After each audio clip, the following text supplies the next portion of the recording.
So let me share with you how an unexpected story taught me how to deal with this feeling where he categorizes being lonely versus being alone. Shabri tasted each berry first, offering Ram only the sweetest. Witness each and every thought which is stopping you from becoming your true self.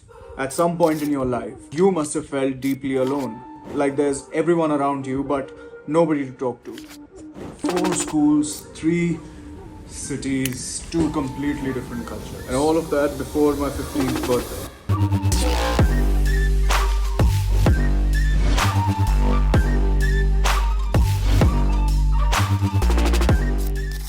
Every new place promised a fresh start, but in reality, I was always the outsider.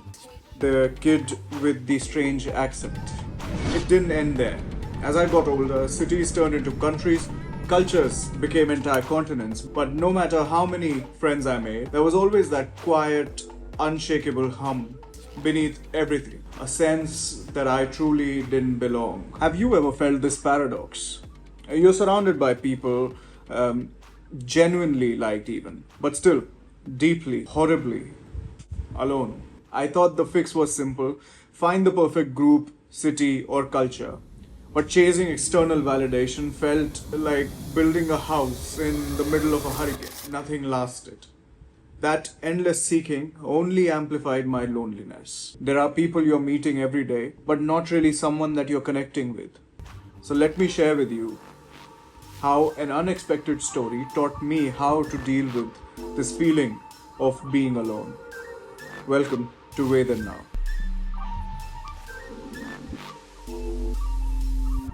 Stop looking for a home and start building one inside myself.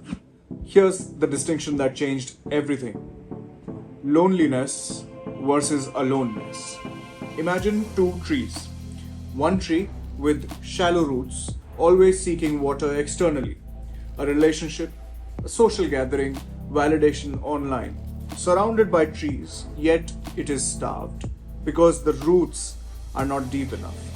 The other tree, rooted deeply, stable, nourished from within, never reliant on external sources. It is alone, yet completely whole. This is also a distinction that Osho writes about in one of his books, where he categorizes being lonely versus being alone. This distinction is something that we are going to understand throughout this video. For years, I tried to cure those shallow roots by changing forests, when all along the real answer was simple: stop and dig deeper. There's one person whose story captures this beautifully. Not a powerful god, but an elderly woman named Shabri from Ramayan. Shabri lived on society's fringes. She was alone and she was forgotten. Her life distilled to a single devotion: awaiting Lord Ram. Every day she gathered berries, hoping he'd appear one day. Now decades passed, her solitude deepened. Yet her heart remained full. Her aloneness was rich with purpose. Every day she would go out and collect those berries, waiting for her dear Lord Ram. Then, one day, Ram finally arrived.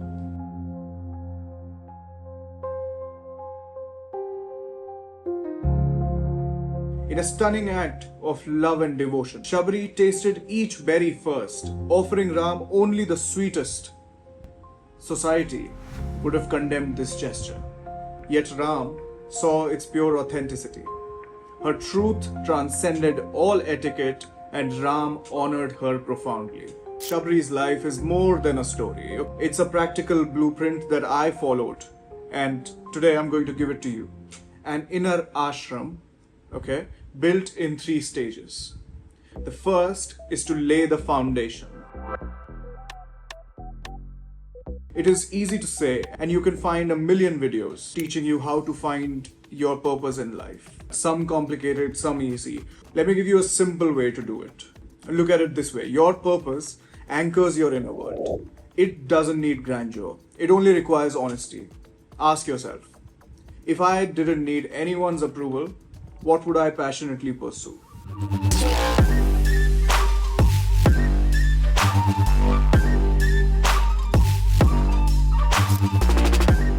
That answer is your purpose. That answer is your foundation. Second, build your sanctuary and embrace your solitude.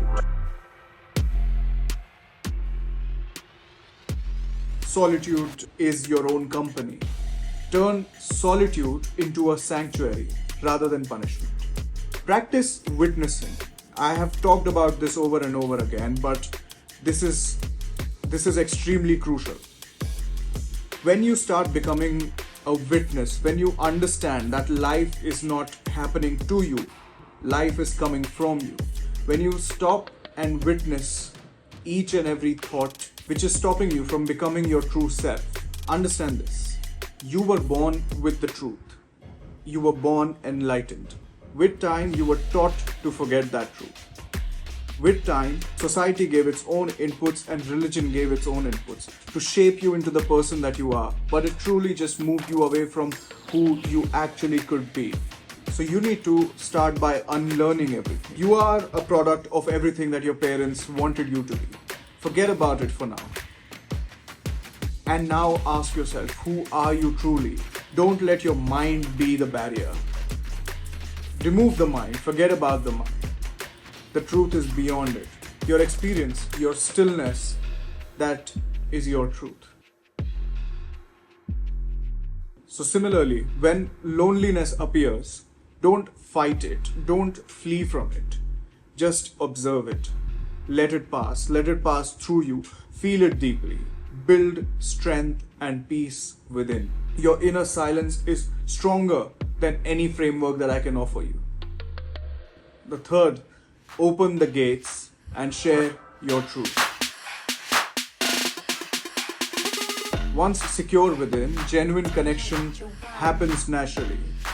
Stop performing roles. Instead, offer the world your tasted berries, your authentic, imperfect self. This is the foundation of meaningful relationships. And yes, this framework might sound poetic, even idealistic, but I have lived with it. And it has transformed my life when I stopped searching externally and embraced wisdom as my purpose. Solitude became fulfilling. The times of feeling loneliness almost became something that I would look forward to. Empty evenings turned into peaceful opportunities rather than failures. Witnessing loneliness, instead of running from it, slowly released its hold from me. I stopped presenting a polished, acceptable facade and began sharing my quirky, imperfect self. And sure, not everyone approved, but their opinions no longer defined me because finally, I had built a place where I belong. Right here, within myself. You know, we spend years chasing external belonging, forgetting the simplest truth Shabri knew instinctively. Your true home isn't found, it is built. And from that place of self-created peace, connection isn't something you seek. It's something you naturally, joyfully share. But what if your newly built inner fortress faces the ultimate test? Not from strangers, but from your own family.